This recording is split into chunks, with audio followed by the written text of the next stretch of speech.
Hello everyone and welcome back to my YouTube channel. If you are new here, I am Dr. Priyanka Sunil Shendge and this channel is dedicated to exploring topics from the surgical and the medical fields to help students. In today's video, we will discussing a very important topic, piles or the hemorrhoids. तो सबसे पहले हम देखेंगे definition. Piles or the hemorrhoids are nothing but the dilated veins in the anal canal. Anal canal की जो veins है उनका dilatation होना और उससे डायलेटेड वेन्स से ब्लीडिंग होना, उसे हम पाइल्स और ह्यूमरॉइड्स कहते हैं. दूसरी डेफिनेशन ये भी है कि downward sliding of the anal cushion. तो एनल कुशन क्या है?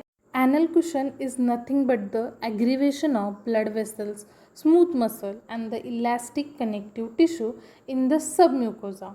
ओके, तो हमने पाइल्स और ह्यूमरॉइड्स की डेफिनेशन देखी. आगे हम देखेंगे उसकी ट्रीटमेंट. तो ट्रीटमेंट में सबसे पहले हम देखेंगे सीट्स बाथ. सीट्स बाथ मतलब क्या कि पेशेंट को क्या होता है, पेशेंट को ऐसी पोजीशन में बिठाना जिससे एनल रीजन जो है उसका वो वार्म वाटर में डीप हो जाए. और ये प्रोसीजर हम कितने मिनट के लिए करेंगे? 20 मिनट के लिए करेंगे और दिन में 2 से 3 बार करेंगे. इससे क्या होगा? पेन, इडिमा ये रिड्यूस होगा और हीलिंग में हेल्प होगी. दूसरा क्या कि लोकल एप्लीकेशन करेंगे. लोकल एप्लीकेशन से भी पेन, इचिंग और इडिमा कम हो जाएगा. एंटीबायोटिक्स यूज़ करेंगे, लैक्सेटिव्स यूज़ करेंगे, एंटी इन्फ्लामेटरी ड्रग्स यूज़ करेंगे.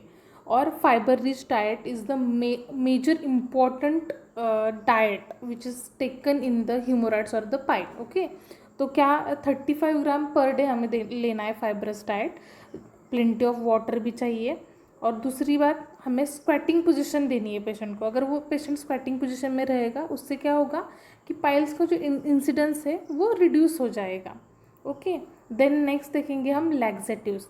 Laxatives are most important because the constipation is the major cause of the haemorrhoids और द पाइल्स. ओके, तो bulk laxative such as a psyllium, mucilloid, Konsyl, polycarbophil may be necessary. Okay, इससे क्या होगा कि soften bowel motions soften होंगे और कॉन्स्टिपेशंस relieve होगा जिससे स्ट्रेनिंग नहीं होगी और पाइल्स और ह्यूमरॉइड्स नहीं होंगे.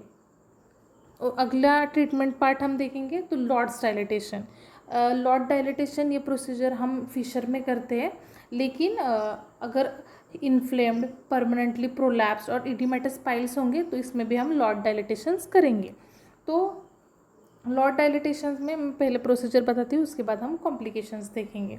तो ये देखिए इधर दिखाया है, ये 2 फिंगर. अगर हम ये राइट साइड और हम लेफ्ट साइड करेंगे तो बताती हूँ मैं आपको. पेशेंट को क्या करना है? लिथोटॉमी पोजीशन देना है. Under AAP painting and dripping करनी है और हाइलोकेन जेली अप्लाई करनी है एनल रीजन में, जिससे क्या होगा कि पेशेंट को पेन कम होगा. तो ये हमारा है राइट हैंड और ये है हमारा लेफ्ट हैंड. ओके, तो हम क्या करेंगे? राइट हैंड की इंडेक्स फिंगर और लेफ्ट हैंड की इंडेक्स फिंगर इंट्रोड्यूस करेंगे एनल कैनल में. तो एनल रीजन में हमने इंट्रोड्यूस किया तो ये जो है लेफ्ट इंडेक्स फिंगर वो क्या करेंगे? हम लेफ्ट टू राइट ऐसे रोटेट करेंगे और ये जो राइट फिंगर है वो राइट टू लेफ्ट ऐसे रोटेट करेंगे. इसी तरीके से हम 2, 3 और 4 ऐसे 4 फिंगर का हम रोटेशन करेंगे, जिससे हम लॉर्ड डायलिटेशन और द 8 फिंगर्स ऐसे प्रोसीजर भी कहते हैं. इसका कॉम्प्लिकेशन क्या होगा कि रेक्टल इनकंटिनेंस होगा, ह्यूमरेज होगा और रेक्टल प्रोलैप्स होगा. ओके, तो हमने इस वीडियो में क्या किया? ह्यूमरॉइड्स की ट्रीटमेंट देखी. ट्रीटमेंट का आधा पार्ट मैं अगले पार्ट में एक्सप्लेन करूँगी. Please guys don't forget to subscribe my channel, like and comment my channel. Thank you.